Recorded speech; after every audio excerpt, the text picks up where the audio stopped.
Hola, ¿qué tal? Soy Emily Tinoco y el día de hoy les voy a contar lo que aprendí en el capítulo número 50 del libro Un corazón como el de Dios. Nuestro capítulo de hoy titula Corazón Perfecto. ¿Se acuerdan que hace capítulos anteriores les había comentado que el rey David no iba a poder construir el templo? Sí, Dios le había dicho que no iba a poder hacerlo ya que él era un varón de guerra y también había derramado mucha sangre. Pero algo que Dios le había prometido a David es que uno de sus hijos iba a construir el templo.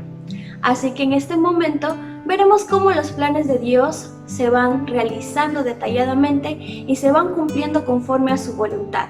Muchas veces cuando Dios quiere usarnos en su ministerio, cuando nos quiere usar para realizar algo para su obra, muchas veces las cosas se van a dar como en este caso que ya les voy a contar.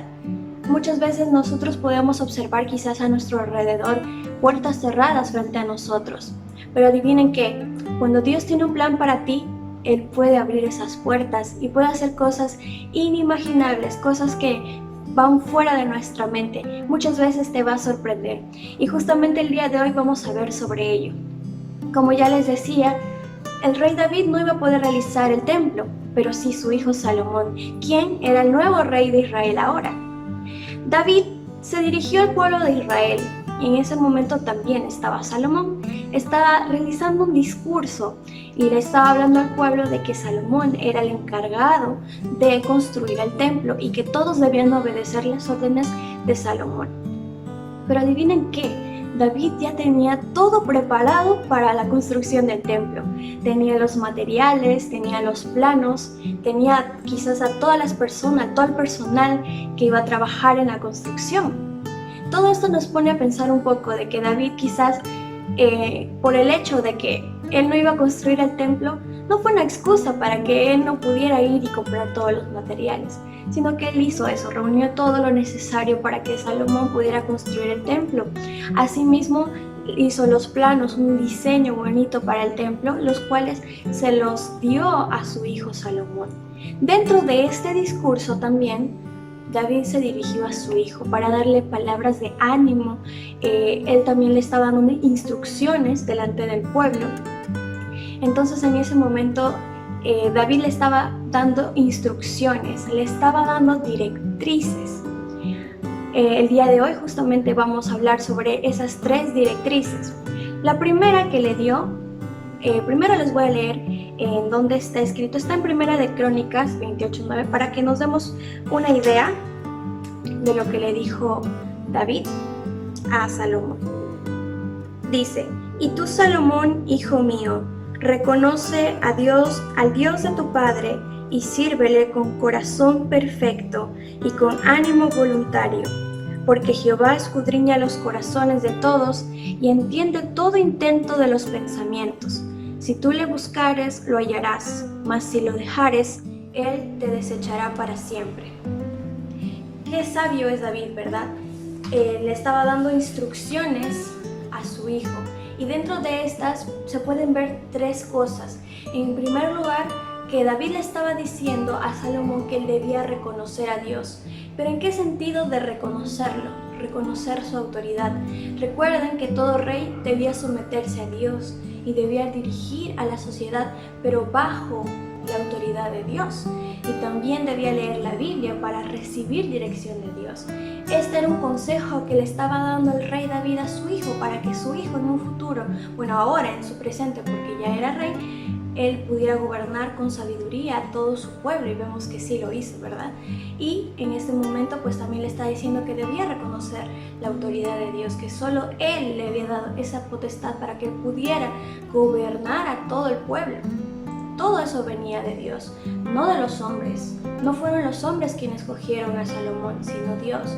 Recuerden que Dios ve el corazón y Dios vio el corazón de Salomón también. En segundo lugar, le dijo, sírvele con corazón perfecto. Esta palabra perfecto viene del hebreo shalem, que significa piedras sin tallar. Algo muy curioso en la construcción del templo es que las piedras no fueron talladas, sino que las piedras estaban ya, por así decirlo, de una manera en la que se podía construir, y en el momento en que construyeron el templo no se escuchaban sonidos de una persona tallando, sino fue más silencioso, y eso es un dato curioso de la construcción del templo. Otra cosa que le dijo David es que le sirviera con ánimo voluntario. Esta palabra voluntario viene del hebreo hafetz, que significa deleitarse, estar contento en hacerlo. Y esto es muy cierto. Salomón tenía que hacerlo con estos ánimos que vienen del corazón. O sea, él tenía que contentarse, alegrarse, gozarse en construir el templo. Nosotros en nuestra vida diaria también debemos hacer las cosas para Dios con ánimo voluntario. Por el hecho de que Dios nos pida hacer algo no significa que lo hagamos de mala gana. Por lo contrario, nosotros debemos alegrarnos, deleitarnos en hacer bien las cosas de Dios. Muchas veces en nuestra vida va a venir el desánimo, como les digo. Quizás para Salomón muchas veces vino el desánimo dentro de construir el templo. Pero vemos que Dios estaba siempre a su lado y Él pudo hacerlo, pudo realizarlo. Nosotros también podemos hacerlo. Muchas veces cuando Dios nos manda a hacer algo y vienen esas tentaciones, viene el desánimo, el enemigo, nosotros también debemos aferrarnos a Dios y realizar las cosas con ánimo voluntario. Es algo muy bonito, algo que también en Primera de Crónicas 22:19, el rey les dice al pueblo, es lo siguiente: poned pues ahora vuestros corazones y vuestros ánimos en buscar a Jehová vuestro Dios. Poned. Esa palabra poner viene del hebreo natán, que significa poner en su lugar. Estaba diciéndole que pongan a Dios en su lugar, que busquen a Dios dentro de todo esto.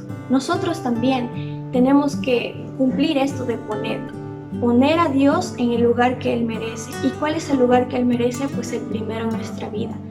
Justamente esto es lo que también David quería hacerle saber a Salomón, de que si él intentaba en su pensamiento, quizás él tenía esos deseos de servir a Dios, tenía que ponerlo en primer lugar en su vida, respetar su autoridad, todas las directrices que él estaba dando en ese momento, todas estas enseñanzas, todos esos consejos que David le estaba dando a su hijo nos sirven también a nosotros en nuestra vida diaria. Así que hay que esforzarnos, jóvenes, para cumplir lo que Dios nos ha encomendado. Si Dios te ha dado un ministerio, ya sea para enseñar, para compartir la palabra, te ha dado dones quizás del evangelio, úsalos. Úsalos porque Dios te los ha dado con una razón y un propósito, y Él te está usando para su obra. Así que hazlo con todo el corazón, alégrate cuando lo haces, pídele ánimos a Dios, porque sé que muchas veces nos va a faltar esos ánimos, pero hay que alegrarnos, hay que estar felices de servir a nuestro Dios, porque servimos a un Dios vivo, ¿verdad? Algo muy importante que debemos saber es que nosotros no vamos a ser hombres o mujeres conformes al corazón de Dios si no nos entregamos a Él completamente. Muchas veces si queremos cambiar algo en nuestra vida, con nuestras fuerzas no lo vamos a hacer. Pero adivinen quién puede cambiar nuestros corazones. Dios. Dios puede hacer ese cambio en nuestra vida. Quizás estamos luchando contra algo en nuestra vida y solo Dios puede quitarlo. Solo Dios puede hacernos nuevos. Solo Dios puede cambiar esa área de nuestra vida que está manchando nuestro testimonio quizás en nuestra vida diaria. Así que con todos estos consejos, les animo, jóvenes, a que en esta semana pongamos en práctica todo lo que estamos aprendiendo justamente en el capítulo del día de hoy. Y nos estaremos viendo en el siguiente capítulo. Dios les bendiga.